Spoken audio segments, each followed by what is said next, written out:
Hello friends! In this video we will explore some common mental models of human nature. The document, The Promise of World Peace, affirms, a paralyzing contradiction has developed in human affairs. On the one hand, people of all nations proclaim not only their readiness but their longing for peace and harmony. On the other, uncritical assent is given to the proposition that human beings are incorrigibly selfish and aggressive. Since it will be very difficult, if not impossible, to establish peace, while we still hold that human beings are incorrigibly selfish and aggressive, we need to examine and question the mental model that cause us to think in this matter. Many consider that humans are rational animals and then come to the conclusion they are naturally aggressive. Some of the arguments they use are the law of the jungle. Life is a fight for survival. However, if we study the natural world, we discover that it is characterized by cooperation and mutual support. The elimination of even one species in an ecosystem has a negative effect on those remaining. A similar argument refers to the survival of the fittest, which comes from social Darwinism. We need to understand that when evolution refers to the survival of the fittest is he who can best adapt to change, not the most aggressive. Others refer to genetic determinism, affirming that there are genes for aggression, so that human beings are naturally aggressive. However, no one has ever discovered a gene for aggression. Now that the human genome has been mapped, we have discovered that it has many fewer genes than people imagined. This implies that most aspects of behavior are not determined genetically, including aggression. Some other theories that lead people to abdicate responsibility and initiative in working for a better world are determinism and fatalism.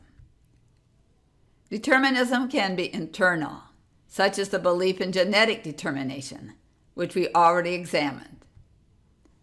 However, if people believe in this, it justifies aggressive actions as natural and inevitable.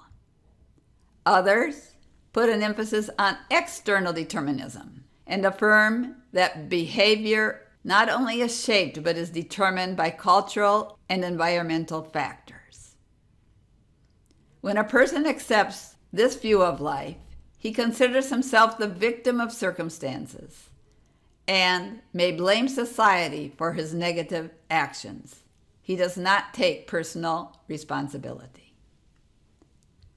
Closely related to determinism is fatalism, the belief that everything is predetermined by destiny and that there is nothing we can do. In consequence, the person does not consider herself responsible for her life and what happens in it. Acceptance of any of these theories robs the person of responsibility and initiative. However, we should clarify that we recognize that our environment does influence us, but without blaming it for everything and falling into determinism. We can also consider that the negative things that happen to us in life can serve as lessons from which we can learn, but without falling into fatalism. Another theory that some put forth is that human beings are essentially egotistical. This theory argues that human beings are egotistical by nature and will always make decisions for their own benefit, without caring about the effect that their actions may have on others. However, scientific investigations have shown that even in infancy, babies also show empathy and other pro-social conducts. In conclusion, culture has a significant influence in the development of aggression or of cooperation. It is not innate. Another theory, or mental model, which is very damaging, is racism. Here the argument is that some races are inherently superior or inferior to others. Throughout history, This belief has led to discrimination, slavery, and even genocide. Again, scientific evidence in anthropology, physiology, and psychology show that there is only one human species. Genetically, there are fewer differences between different races than there are between a man and a woman of the same race. If we want our beliefs to be coherent with science, we need to take into account the implications of recent scientific discoveries. After analyzing numerous peer-reviewed studies related to biology, genetics, and evolution, Greg Braden asserts, a growing body of scientific evidence is leading to an inescapable conclusion. Violent competition and war directly contradict our deepest instincts for cooperation and nurturing. Furthermore, renowned scientists tell us that it is mathematically impossible for the genetic code of life to have emerged through the process of evolution alone, since the changes in the genes that make humanity distinct from other species were too dramatic and rapid to have occurred through a process of random mutation. This implies a process of intentional evolution, evolution with a purpose, which in turn indicates that our lives have purpose, a purpose which we are called to discover. What we believe about human nature influences our actions and affects our self-worth, as well as our respect for the worth of others and of life in general.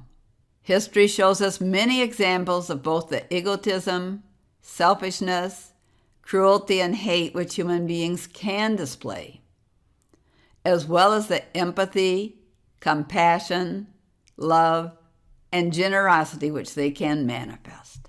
Since we have free will, we can decide to turn toward our higher nature and cultivate positive qualities instead of being swept away by the instincts and desires that characterize our lower nature. Our challenge is to make a conscious effort to develop all the positive qualities that we potentially possess. Just as light eliminates darkness, developing positive qualities eliminates defects. If I am truthful, I will no longer lie. If we are united, we will no longer be in conflict.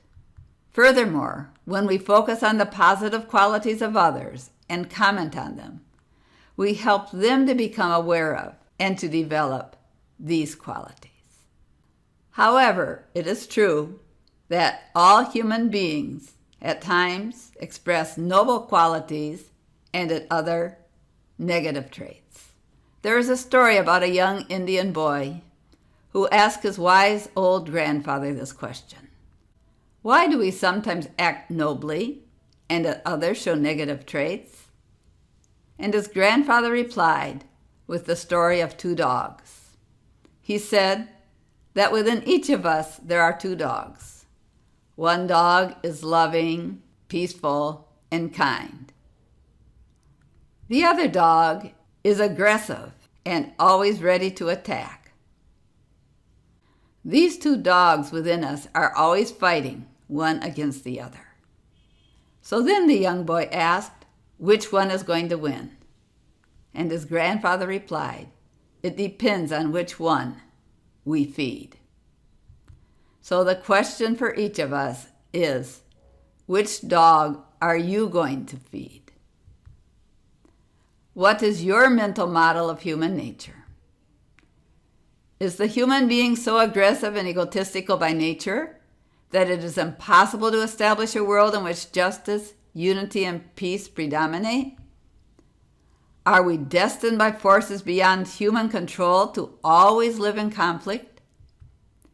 Or can we learn to direct our thoughts towards our higher nature, learning to discipline the tendencies of our lower nature and advance towards a better world?